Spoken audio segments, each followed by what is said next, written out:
Why should the church get involved in politics?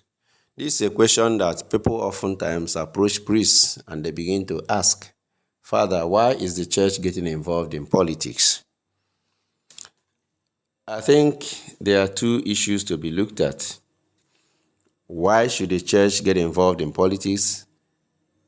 And why should the church not get involved in politics? The church should get involved in politics because politics has to do with leadership of human beings, organizing the society, and making lives better for the citizens. And these citizens make up membership of the church. And those who are entrusted with this leadership are those also entrusted to the church to take care, to lead them pastorally and spiritually. So the church should get involved in politics. Why should the church not get involved in politics? The church should not get involved in politics when it has to do with partisan politics on the part of the clergy, because the church's law forbids that. So, on the part of the clergy, they are not to take active role in political parties and in the direction of labor unions unless the need to protect the rights of the church or to promote the common good requires it in the judgment of the competent ecclesiastical authority, as in Canon 287, paragraph 2. So there are two approaches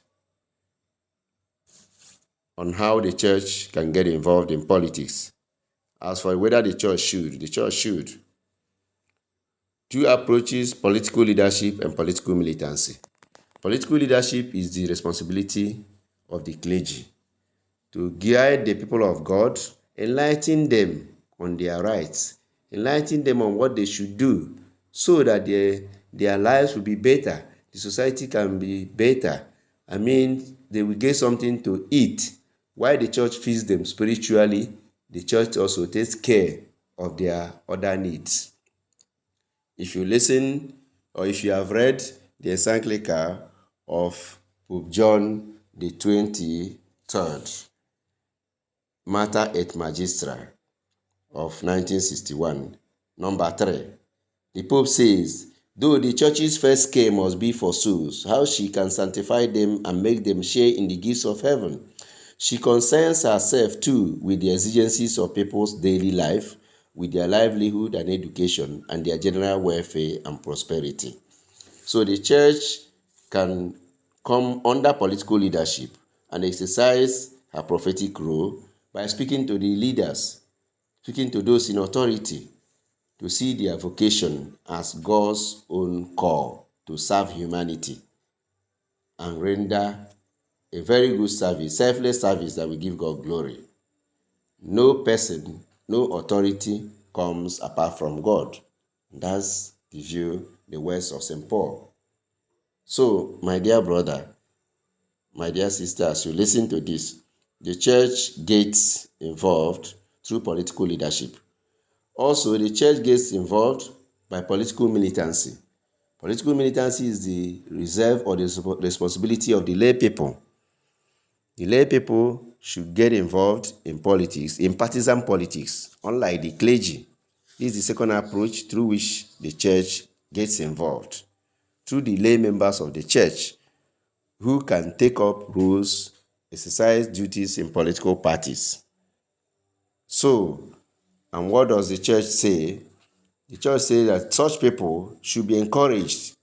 The lay people should be encouraged to take up roles in government and to play active roles in political parties, provided they lead the people, they help to maintain sure good governance. So, those who have the task, who have the talent for the difficult but noble art of politics, are usually challenged by the church to prepare themselves for it and embrace it as a duty, as a Christian duty. So the church gets involved through political leadership and political militancy. Why should the church get involved in politics? If we are to summarize, we know that religion cannot really be totally separated from politics.